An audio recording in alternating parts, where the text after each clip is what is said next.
Merci Madame la Présidente, Monsieur le Ministre, Messieurs les rapporteurs, chers collègues. L'effondrement des capacités industrielles françaises est aujourd'hui généralisé. Pendant vos 5 premières années à la tête du pays, vous aviez déjà rempli le cimetière des savoir-faire perdus avec 12 000 emplois détruits dans l'industrie. Et depuis 2022, vous redoublez d'efforts. L'année dernière, plus de 107 usines ont fermé et 66 000 entreprises, à 90% des TPE, ont mis la clé sous la porte.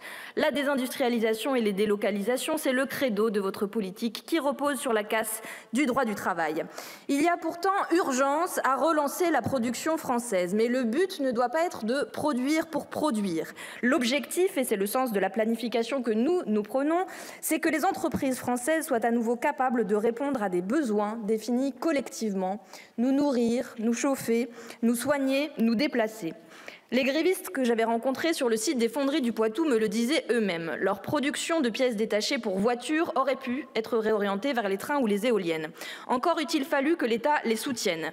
Parce que c'est là le nœud du problème, Monsieur le Ministre. L'État a été condamné à l'impuissance du fait de votre adoration du marché.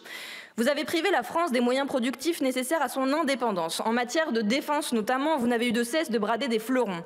Vos grandes déclarations sur le déploiement d'une économie de guerre face au revirement de Trump sont donc au mieux immodestes, au pire dangereuses. Vous légitimerez désormais l'austérité par un effort de guerre pour lequel vous n'avez aucune stratégie adaptée à la réalité. Quant aux fonds européens annoncés, ils serviront d'abord à acheter du matériel états-unien, aggravant la dépendance dont vous prétendez désormais nous libérer, puis à offrir des débouchés à l'industrie militaire allemande. Ironie du calendrier dans l'Isère, 5 000 emplois sont menacés par la fermeture de Vencorex que vous refusez de soutenir, même temporairement. La guerre que vous menez réellement, celle-là sans la nommer, c'est une guerre sociale.